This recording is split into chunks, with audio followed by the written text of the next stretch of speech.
Hi friends! இப்போ நம்ம "சிறகடிக்க ஆசை" சீரியலோட ரிவ்யூவ தான் பார்க்க போறோம். வாங்க வீடியோக்குள்ள போகலாம். இதுல ஃபர்ஸ்ட் சீன்லயே மனோஜ் இந்த மாதிரி எல்லாருக்கும் குடுத்த பணத்த யார்கிட்டயுமே குடுக்காம அவங்களே தனியா அபேஸ் பண்ண விஷயத்த தெரிஞ்சுக்கிட்ட முத்துவும் சரி, முத்துவோட குடும்பமும் சரி செம்ம கோவத்தோட மனோஜ் கிட்ட கேள்வி மேல கேள்வியா கேட்க, ஆனா மனோஜோ என்ன சொல்றதுன்னே தெரியாம ஏதோ சொல்லணுன்ற காரணத்துக்காகவே நான் ஆட் ஷூட் எல்லாமே முடிஞ்சதுக்கு அப்புறமா உங்களுக்கு அந்த பணத்த குடுக்கலாம்னு நெனச்சேன்னு சொல்லிட்டு சொன்னதையே சொல்லிட்டு இருக்க. ஆனா முத்துவும் சரி, வீட்ல இருக்கவங்களும் சரி, ஆமா எதுக்காக ஆட் ஷூட்டுக்கு பணம் தந்திருக்காங்கன்ற விஷயத்த நீங்க எங்ககிட்ட இருந்து மறைச்சீங்கன்னு சொல்லிட்டு கேள்வி கேட்க, ஆனா அதுக்கும் மனோஜ் ஏற்கனவே சொன்ன பதிலையே சொல்லிட்டு இருக்க. உடனே இதனால கடுப்பான முத்துவோ செம்ம கோவத்தோட மனோஜ அடிக்கிறதுக்காக போக, அதே மாதிரி ரவியும் தான் மனோஜ அடிக்கிறதுக்காக துரத்திட்டு இருக்காங்க. மனோஜ வீடு ஃபுல்லா சுத்தி சுத்தி ஒரு வழியா அவங்க 2 பேரோட அடியிலேருந்து தப்பிக்கிறதுக்காக விஜயாவோட பின்னாடி போய் ஒளிய. ஆனா விஜயாவோ ஏற்கனவே மனோஜ் தன்னை ரூ. 10,000 கொடுத்து ஏமாத்திட்டான்ற கடுப்புல இருந்ததுனால அவங்க போட்டு மனோஜ போட்டு அடிச்சது மட்டும் இல்லாம, "ஏன்டா இப்படி எப்ப பார்த்தாலும் பொய் மேல பொய்யா சொல்லிட்டு இருக்கன்னு" சொல்லிட்டு கேட்க, உடனே இத பார்த்த அண்ணாமலையும், "பரவால்ல விஜயா, இன்னைக்காவது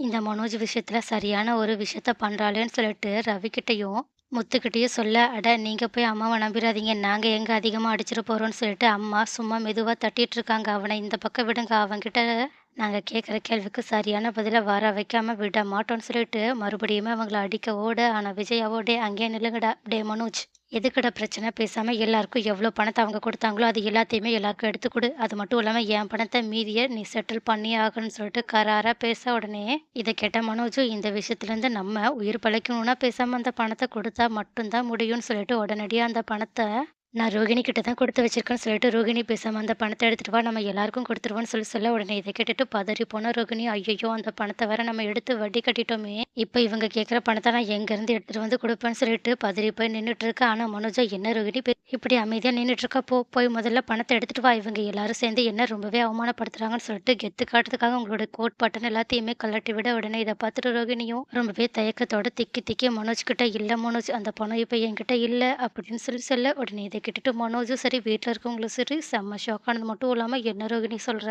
நான் உன்கிட்ட குடுத்தது 5ஓ 10ஓ கிடையாது. ரூ. 2,00,000 2,00,000 இப்ப இல்லன்னு சொல்ற. அந்த பணத்த நீ என்ன பண்ணன்னு?" சொல்லிட்டு கேட்க, அதே மாதிரி விஜயாவுமே ரோகிணி கிட்ட கேள்வி கேட்க, ஆனா ரோகிணியோ, "நான் அந்த பணத்த செலவு பண்ணிட்டேன் மனோஜ்" அப்படின்னு சொல்லி சொல்ல, உடனே இத கேட்டுட்டு செம்மையா கடுப்பான முத்துவோ, "யாரு பணத்த யாரு செலவு பண்றது? ஒழுங்கு மரியாதையா என்னோட பணத்த நீங்க இப்பவே எனக்கு தர்றீங்க. அது மட்டும் இல்லாம என்னோட பொண்டாட்டியோட பணமும் எனக்கு வேணும்னு சொல்லிட்டு, நாங்க உழைச்ச பணம். அத நீங்க என்ன ஈஸியா ஏமாத்திட்டு செலவு பண்ணிட்டேன்னு சொல்லி சொல்லுவீங்களா? சரி, அப்படி உங்களுக்கு ரூ. 2,00,000க்கு என்ன செலவு தான் வந்துச்சுன்னு சொல்லுங்க. நாங்க அத பார்த்துக்கிறோம்னு" சொல்லிட்டு கேட்க, உடனே ரோகிணியும் முத்துக்கிட்ட என்ன சொல்லி சமாளிக்கிறதுன்னே தெரியாம ரொம்பவே யோசிச்சுட்டு, "இல்ல, இல்ல, நான் அத என்னோட பார்லர்ல கொஞ்சம் செலவு பண்ணிட்டேன். அது மட்டும் இல்லாம பார்லர் கொஞ்சம் டெவலப் பண்ண வேண்டியது இருந்துச்சு. அப்பதான் கஸ்டமர்ஸ் கொஞ்சம் அதிகமா வருவாங்க. அதனால தான் நான் அப்படி பண்ணேன்னு" சொல்லி சொல்ல, உடனே இத கேட்ட அண்ணாமலையே, "என்னம்மா உன் பணத்த வச்சு உன்னோட பார்லர்ல டெவலப் பண்ண வேண்டியது தானே. எதுக்காக மத்தவங்களோட பணத்தெல்லாம் எடுத்து இப்படி பண்ணிட்டு இருக்க? அது மட்டும் இல்லாம யார கேட்டு நீ அந்த பணத்த எடுத்து உன்னோட தேவைக்காக பயன்படுத்திக்கிட்டேன்னு" சொல்லி கேட்க, உடனே இத கேட்ட ரோகிணியும் என்ன சொல்லி இப்ப சமாளிக்கிறதுன்னு தெரியலன்னு சொல்லிட்டு அப்படியே ஆடி போய் நின்னுட்டு இருக்கது மட்டும் இல்லாம, இந்த விஷயத்துல நம்ம விஜயாவோட ஹெல்ப் கேட்கலாம்னு சொல்லிட்டு விஜயா கிட்ட, "ஆன்டி நீங்களே சொல்லுங்க. நம்மளோட பார்லர்ல நம்ம தானே டெவலப் பண்ணணும். அதுக்காக தானே அந்த பணத்த எடுத்து யூஸ் பண்ணோம்னு" சொல்லி சொல்ல, ஆனா விஜயாவுக்கும் இப்போ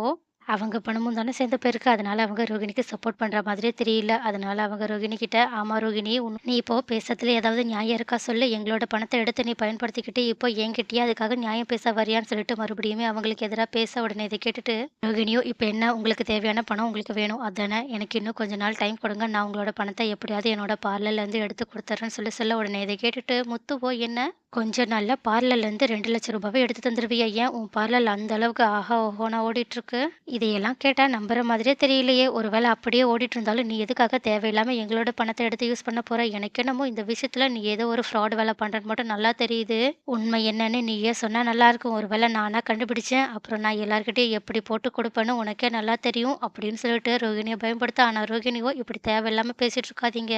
உங்களுக்கு தேவை உங்க பணம் தானே. அத நான் இன்னும் ஒரு 2, 3 நாள்ல குடுத்துருவேன்னு" சொல்லிட்டு சொல்ல, உடனே இத கேட்ட முத்துவும் மறுபடியுமே ரோகிணி கிட்ட வம்பு இழுக்கிறதுக்காக போக, ஆனா அத தடுத்து நிறுத்தின மீனாவோ, "ஏங்க கொஞ்சம் அமைதியா இருங்கங்க. அவங்க தான் பணத்த தரேன்னு சொல்லிட்டாங்கல்ல. அப்புறம் எதுக்காக மறுபடியும் மறுபடியும் இந்த பிரச்சனைய பெருசாக்கிட்டு இருக்கீங்க? இன்னும் 2, 3 நாள்ல அவங்க நம்மளோட பணத்த தரலன்னா, நம்ம அதுக்கப்புறமா பேசிக்கலாம்னு" சொல்லிட்டு முத்துவ அங்கருந்து கூட்டிட்டு போக, அதே மாதிரி முத்துவும் போகும்போது, "என் பணம் வரல, அப்புறம் நான் என்ன பண்ணுவேன்னு எனக்கே தெரியாதுன்னு" மிரட்ட, அப்போ இத கேட்ட ரோகிணியும் இன்னுமே ரொம்பவே பதட்டத்தோட நின்னுட்டுருக்கும்போது, கரெக்ட்டா அவங்களோட பதட்டத்த அதிகப்படுத்துற மாதிரி ஸ்ருதியும் அவங்க கிட்ட, "நீங்க இன்னும் 2, 3 நாள்ல பணத்த தந்துருவீங்கன்ற நம்பிக்கையில தான் இங்கேருந்து போறேன். ஏன்னா நான் உழைச்ச பணத்த யாருக்காகவும் விட்டு குடுக்கற ஆள் கிடையாதுன்னு சொல்லிட்டு ரோகிணிய மிரட்டாம மிரட்டிட்டு போக, இதனால ரோகிணி இன்னுமே பதட்டமா இருக்கா. மனோஜோ ஏன் ரோகிணி இப்படி பண்ணன்னு சொல்லிட்டு ரோகிணிய கொஞ்சம் கண்டிச்சுட்டு போக, விஜயாவோ அவங்களோட தரப்புக்கு ஏத்த மாதிரியே ரோகிணி கிட்ட இன்னும் 2 நாள்ல என்னோட பணமும், என்னோட புருஷனோட பணமும் எனக்கு வந்தாகணும்னு சொல்லிட்டு அவங்களுமே மிரட்ட, அப்போ இது எல்லாத்தையுமே கேட்ட ரோகிணியும், ஐயோ! இன்னும் 2, 3 நாள்ல நம்ம இந்த ரூ. 2,00,000 பணத்த எப்படிதான் இவங்க எல்லாருக்கும் திருப்பி தர போறோம்னு தெரியலையே!